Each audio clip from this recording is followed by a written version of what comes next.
E aí, pessoal, eu sou a professora Bárbara Furquim, a professora de vocês de História do 8º ano. E nessa aula a gente vai fazer uma retomada. Vamos falar sobre uma coisa muito importante para a história brasileira, o movimento abolicionista. No que consistia esse movimento, quais eram as suas ideias e mais ainda, qual o resultado que esse movimento abolicionista acabou gerando para a construção da nossa nação. Bom, quem vai acompanhar a gente durante essa aula é o nosso intérprete, o Natan. E agora a gente já pode começar. Bom, qual é o nosso objetivo? Por que a gente vai estudar, então, sobre o movimento abolicionista? A ideia é compreender a importância do movimento abolicionista e a sua consequência à abolição da escravidão no Brasil no ano de 1888. Uma coisa importante para a gente pensar sobre a questão do movimento abolicionista é a gente ter uma noção do que significa abolicionista. Abolicionista vem da palavra abolir. Abolir é acabar com algo. E esse era o objetivo desse movimento, acabar com a escravidão no Brasil. Mas esse foi um processo bastante longo. Com relação à escravidão negra no Brasil, o que você se recorda sobre essa instituição violenta e desumana? Bom, a gente pode pensar sobre a escravidão no Brasil como uma instituição que existiu durante mais de 300 anos. O Brasil foi o país que mais durou a escravidão no mundo todo, né? Além disso, o Brasil ele recebeu cerca de 6 milhões de africanos. Esse é um outro dado muito triste da história do Brasil, porque também foi o país que mais recebeu escravizados africanos, né, saídos da África para uma outra nação. Bom, os escravizados eles eram tratados como mercadorias, não como seres humanos. E eles vinham ao Brasil através de um tráfico praticado pelos chamados navios negreiros, né? Todo um ato totalmente violento e desumano dessa vinda e também no trato, né, como eram tratados esses escravizados dentro do Brasil. O Brasil ele foi o último país da América que aboliu a escravidão. E, sendo o último país na nação América, né, aliás, no Ocidente como um todo, a abolir a escravidão, esse também foi um processo bastante lento, né? O estudo desse período ele nos ajuda na luta pela superação do racismo e da desigualdade em nosso país. A abolição da escravidão ela vai acontecer em 1888, mas ainda nós vivemos os aspectos da mentalidade escravocrata, do racismo no nosso país. O nosso papel é rever todos esses acontecimentos e tentar acabar com eles. Bom, em 1989 entra em vigor a Lei 7.716. Essa lei é a que define os crimes resultantes de preconceito de raça ou de cor. É a primeira vez no Brasil que vai existir uma lei que então vai colocar como crime o ato do racismo, né, praticado. Segundo o artigo 20 dessa lei, praticar, induzir ou incitar a discriminação ou preconceito de raça, cor, etnia, religião ou procedência nacional é crime. E daí a gente se pergunta, como é que o movimento abolicionista foi importante para a implementação de leis que aceleraram o fim da escravidão no Brasil? É sobre isso que a gente vai ver agora nessa aula. Bom, primordialmente, ao longo do século XIX, várias nações elas já haviam iniciado todo um processo de abolição da escravidão.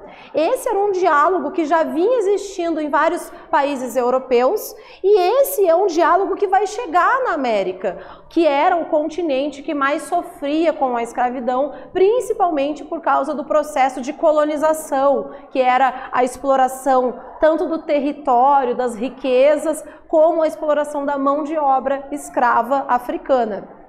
Bom, na América, o primeiro país a ficar independente foi o Haiti, no ano de 1794.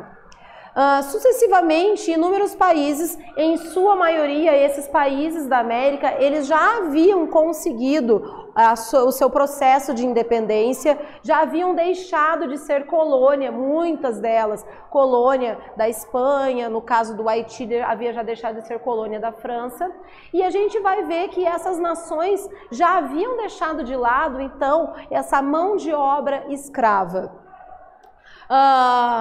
O Brasil foi o último país do Ocidente a pôr fim a esse sistema desumano. Estudar a escravidão, bem como o seu processo de abolição, faz-se necessário para a gente eliminar o racismo estrutural no nosso país. Esse racismo estrutural, ele faz parte de séculos de aplicação de uma ideia, de uma mentalidade e de uma sociedade que normalizava aqueles atos. Cabe a nós compreendermos melhor tudo isso que ocorreu e não fazer se repetir. Bom, vamos começar a ver então como é que algumas leis começaram a ser implementadas e como que o mundo começa a exigir do Brasil a abolição da escravidão. Nesse momento, já inicial, nós vamos ver uma pressão bem grande da Inglaterra para abolir a escravidão no Brasil. Isso porque a gente também tem que pensar no seguinte, bom, a situação era assim, a Inglaterra ela tinha um grande jogo econômico com Portugal, e Portugal devia bastante para a Inglaterra. Quando o Brasil se torna o Brasil Império, ele também vai manter dívidas com a Inglaterra. E existia então um jogo comercial bem importante entre Inglaterra e o Brasil, não só entre Inglaterra e o Brasil, como a Inglaterra e a América como um todo. A gente vai ver que os ingleses, eles viram que o trabalho escravo, ele não era tão rentável economicamente como uma mão de obra assalariada. O desejo do liberalismo econômico, o capitalismo começando a surgir cada vez mais forte no mundo, vai fazer então pressionar com que várias nações deixassem a escravidão e passassem a utilizar uma mão de obra assalariada. Esses trabalhadores assalariados poderiam consumir mais produtos, comprar os produtos da nascente indústria do mundo, no caso, a indústria inglesa. Bom, em 1845 vai acontecer que o governo da Inglaterra vai aprovar a chamada Lei Bill Aberdeen. Essa lei, ela autorizava os navios ingleses a prender ou afundar os navios negreiros. Todos que trabalhavam no navio eram julgados como traficantes na Inglaterra. Inclusive, essa lei vai rolar até uma treta gigantesca aqui no Paraná, onde várias pessoas vão ser presas ali na região de Paranaguá, porque foram ditas que elas estavam praticando tráfico. Vai ter um grande conflito quase diplomático entre o Brasil e a Inglaterra. Bom, aqui a gente tem uma imagem que mostra um pouco sobre esse tráfico de escravos.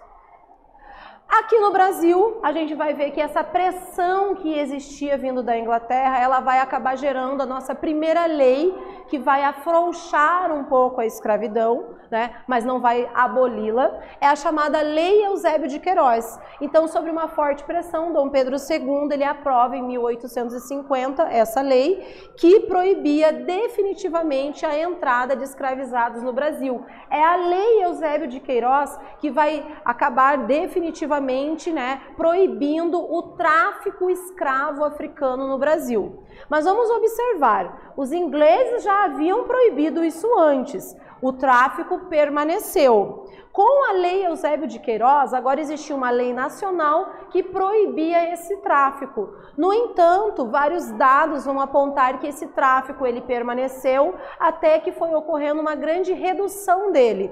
Mas isso não quer dizer que não existia a venda e a comercialização de escravos aqui dentro do Brasil. Então, o tráfico de exportação, ele vai diminuir a partir dessa lei, mas o tráfico interno entre as províncias dentro do Brasil vai se intensificar e até crescer mais ainda.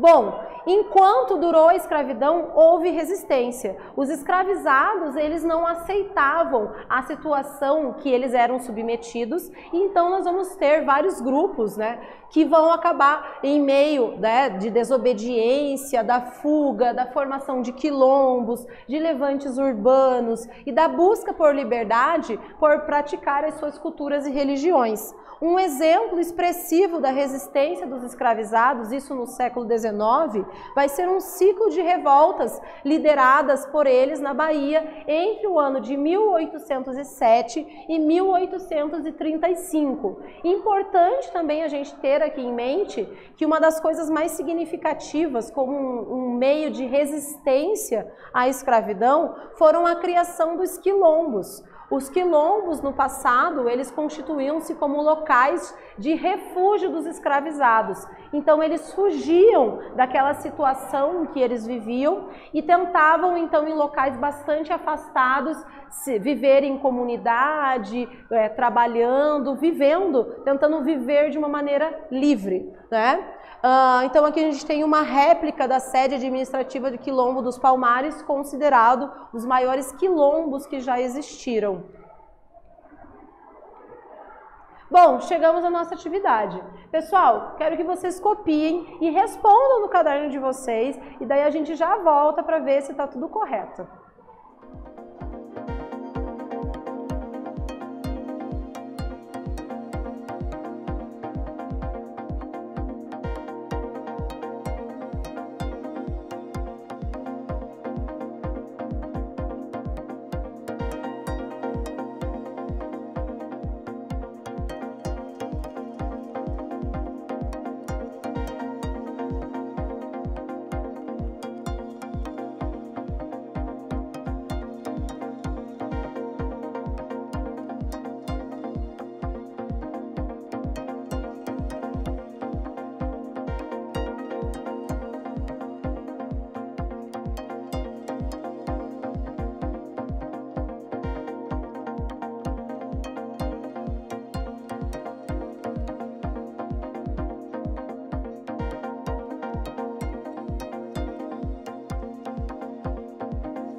Então, pessoal, olha só, a pergunta era, o que eram os quilombos? E a resposta, os quilombos, no passado, eles constituíram-se em locais de refúgio de africanos escravizados e afrodescendentes em todo o continente americano. A gente ainda hoje vive, né, os chamados remanescentes quilombolas, que são as pessoas que têm como uma descendência, né, vivendo, inclusive ainda em alguns locais que foram quilombos.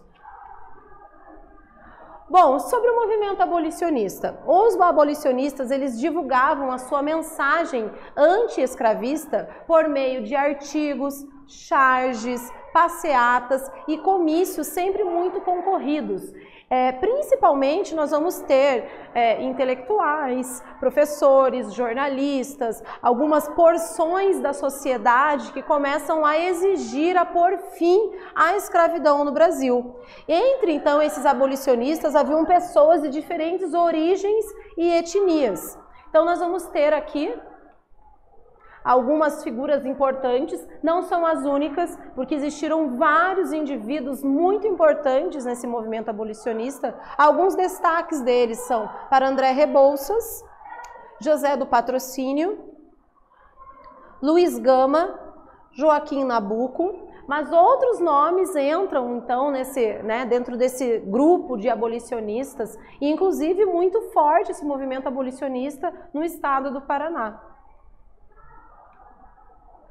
E entre as leis que vão acabar ocorrendo dentro desse longo processo de abolição do Brasil, nós vamos ter que uma delas é a Lei do Ventre Livre, isso no ano de 1871.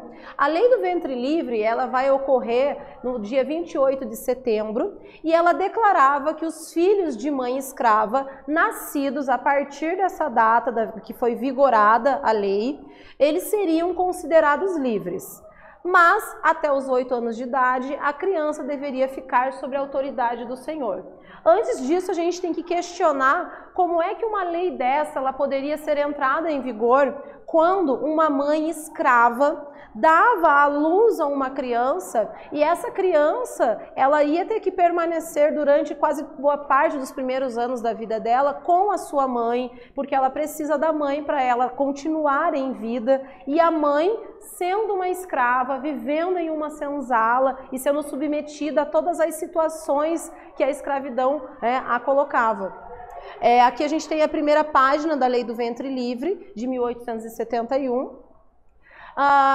Na década de 1880, a campanha pela abolição ela vai se alastrar pelo país, ganhando tribunais, noticiários, as pessoas começam a questionar cada vez mais a pressão vindo da Europa, de várias nações, inclusive vindo mesmo dentro da América, porque vários países já haviam abolido a escravidão. Os Estados Unidos, que foi a primeira nação também a ficar independente, deixar de ser uma colônia, já havia abolido a escravidão. E todas essas questões elas faziam parte desse movimento abolicionista. Nós vivíamos a influência do mundo, o contexto do que estava acontecendo no mundo. Em 1883 foi fundada a Confederação Abolicionista, que defendia a abolição sem indenização e a doação de terras para os ex-escravizados. Isso não vai ocorrer, mas essa é uma situação de desejo dos abolicionistas. Bom, em 1885 a gente vai ver que vai ocorrer a Lei dos Sexagenários.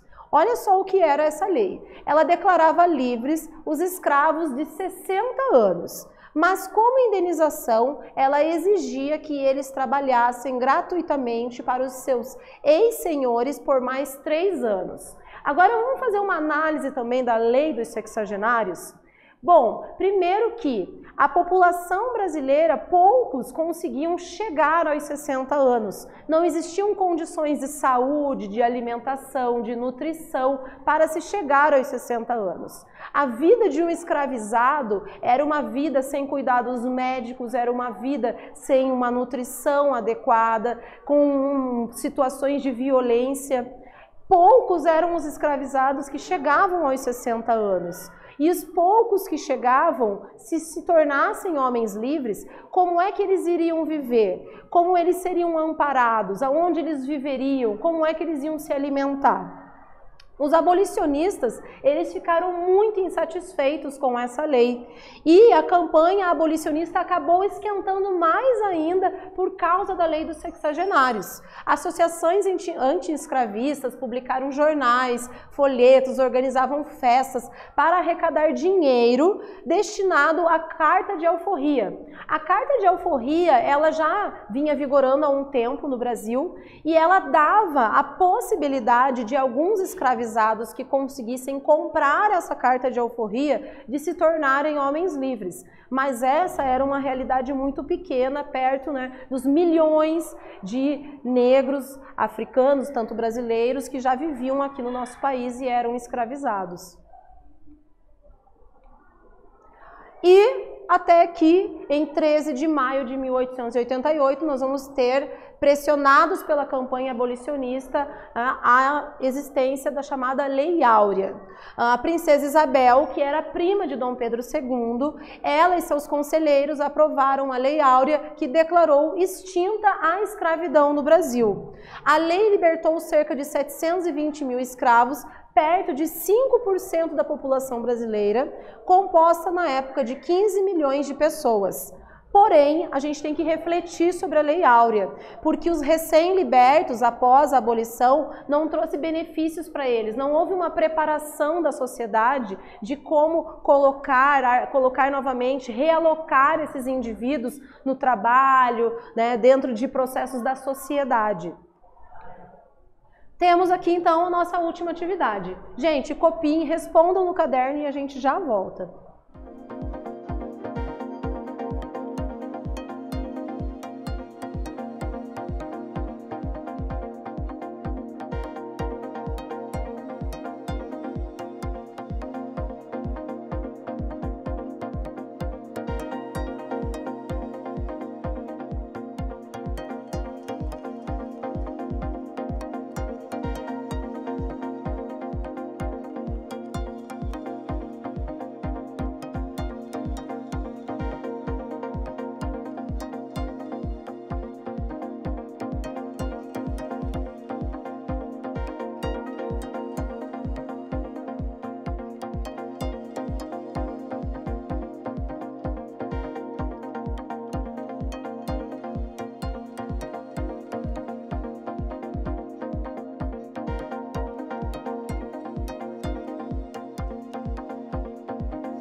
E aí, pessoal, vamos dar uma olhada nessa pergunta? Quais as leis que gradualmente fizeram parte do processo abolicionista?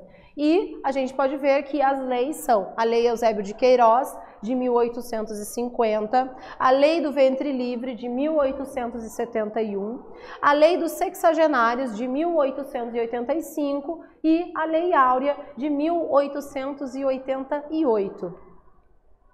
Bom, a vida difícil dos recém-libertos, sem terra, sem instrução, sem dinheiro, sem apoio do governo, muitos migraram para as cidades em busca de emprego, muitos não conseguiram emprego. Nas cidades dava-se preferência ao imigrante europeu. Assim, os libertos foram obrigados a aceitar os piores serviços, os mais baixos salários e a convivência com o racismo. Bom, o que nós estudamos nessa aula? Nós vimos como o movimento abolicionista foi importante dentro de um longo processo que veio a culminar no ano de 1888 com a aprovação da Lei Áurea, que dava extinta a escravidão no Brasil. É isso aí, pessoal. Até a próxima.